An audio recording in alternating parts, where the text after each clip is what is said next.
This is not just a field of weeds. 30 years ago, a proud and unique community stood here and beyond. There were houses with picket fences, gardens, young and old people, and the laughter of children.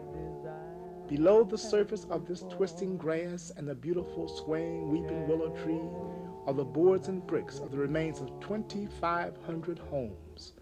The largest urban redevelopment in the history of the United States happened right here.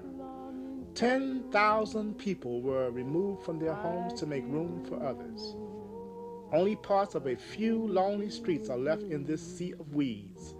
A piece of one of the main streets called Eastwick Avenue is also still here with its trolley tracks in place, leading nowhere except to another open field. At one time, Eastwick Avenue was alive and busy with people, businesses, and entertainment.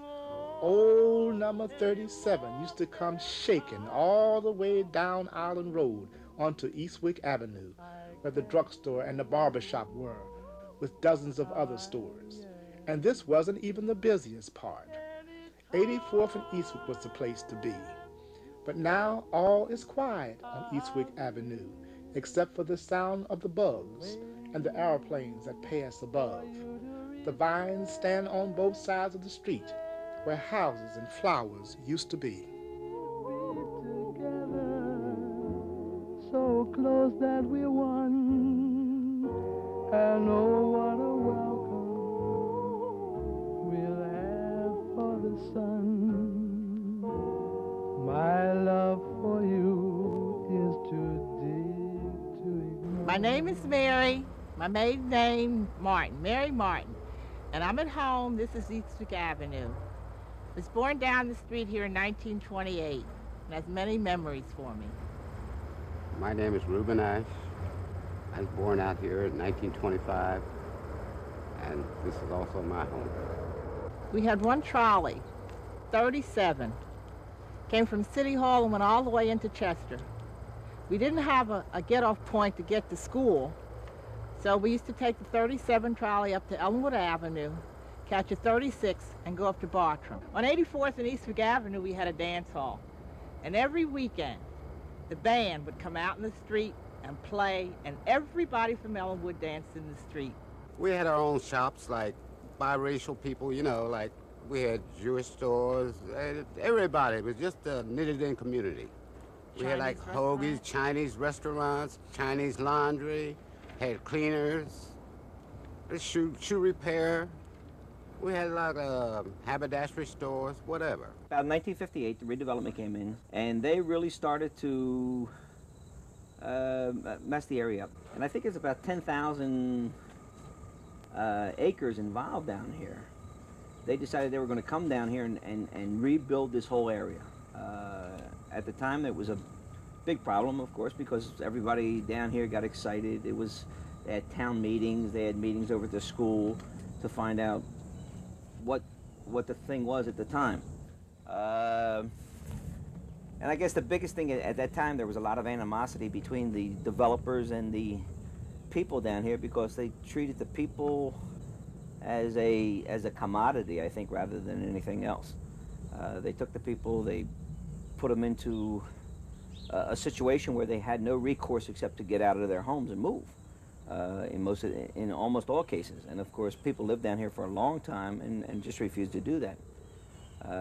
You almost have to understand the neighborhood, I guess, to a certain degree. We had a neighborhood that was basically a mixed neighborhood. We had black, white, Chinese, Spanish.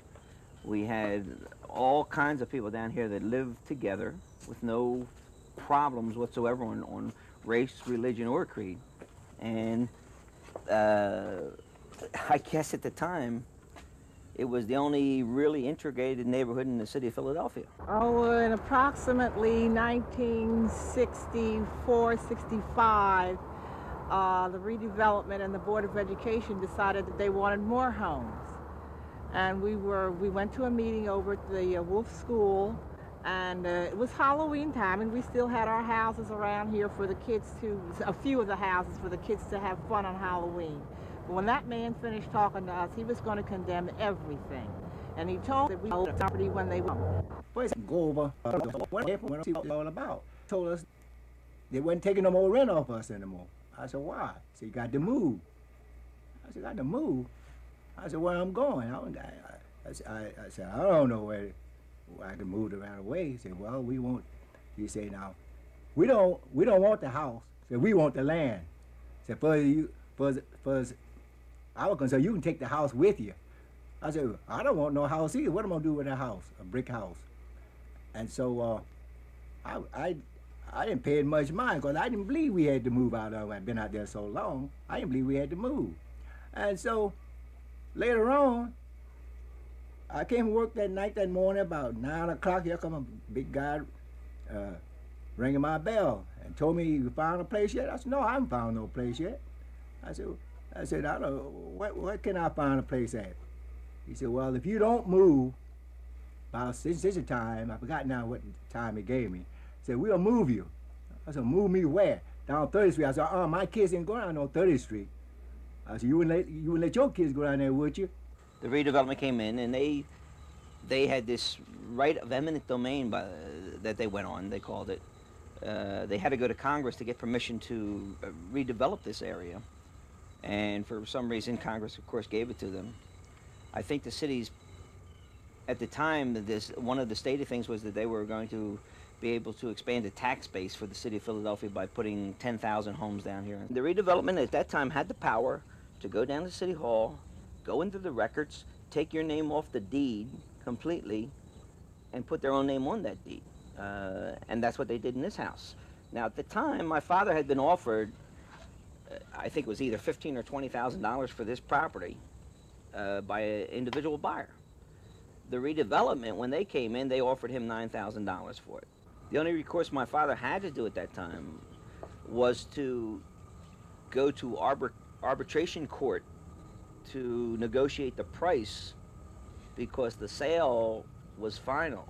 The redevelopment did just take your name off the books. And they did that with 5 homes on this block, and of course they did that with everybody else in the neighborhood. Now, with many of the people in the neighborhood, some sold because they were the first one on the block who sold, and they were offered a higher price for the house than the house was worth. Nomoli's, for example, down here, I believe that they received a pretty good price for their row home. The redevelopment then moved them out, and they let the house go bad.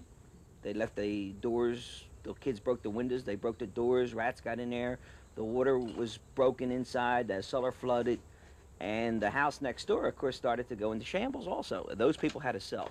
They sold at a slightly lower price than the first house. The redevelopment then would let that house go. And by the time you got down to the end of the block, the people at the end of the block were taking less money for their houses than the houses were worth because of the state of the rest of the block. They couldn't sell it to anybody else but the redevelopment, and then the redevelopment would come and say, well, look, your block is a mess, and we're not going to pay any more than this much money for it. So eventually they would take everybody on the block. There were some people who resisted. I know that I can't go back in my memory and pull out any names, but I know that there were people who there was an incident where a sheriff attempting to move a lady out of one house did shoot her in the hand. I know that they had to use physical force to move some of the people out of the neighborhood. And today there's still some people who just refuse to move altogether. Now the redevelopment hasn't taken their property because it's, even though it's condemned, because they're not building, I guess, right now, so they don't have to worry about knocking the house right down at this point in time. Are you satisfied with the purchase price? No, because we put already $3,000 in that house. You mean in addition to the $7,800 you paid, you put $3,000 in repairs? That's right. I mean remodeling and everything. This is my mother. She has 5 kids and she's a widow. Will she be a cash settlement?